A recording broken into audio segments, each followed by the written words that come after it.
வணக்கம். நான் சுபவீர பாண்டியன். திருச்சி சிவா அவர்கள் அரசியல் மேடைகளில் பேசுவதை கேட்டு பலமுறை நான் ரசித்திருக்கிறேன். அவர் ஒரு முறை தொலைக்காட்சியில் கல்யாண மாலை என்னும் நிகழ்வில் பேசினார். அதுவும் சுவையாகத்தான் இருந்தது.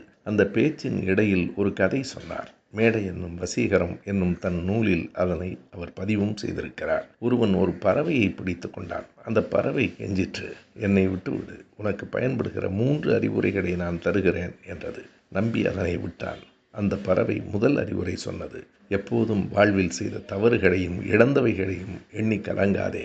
அப்படி கலங்கினால் நிகழ்காலம் உன்னை விட்டு போய்விடும். 2வது அறிவுரை என்ன என்று கேட்டான். யார் சொல்லுவதையும் நம்பாதே, உன் பகுத்தறிவு கொண்டு சிந்தித்துப்பார். பைத்தியக்காரா, என் உடம்புக்குள் 2 வைரங்கள் இருக்கின்றன, இழந்து விட்டாயே என்றது. அவன் பதறினான். அடடா, 3வது அறிவுரை சொல், அதுவாவது பயன்படுமா என்று பார்க்கிறேன் என்றான். அந்த பறவை சொன்னது, நான் முதலில் சொன்ன 2 அறிவுரைகளையுமே நீ கேட்கவில்லை.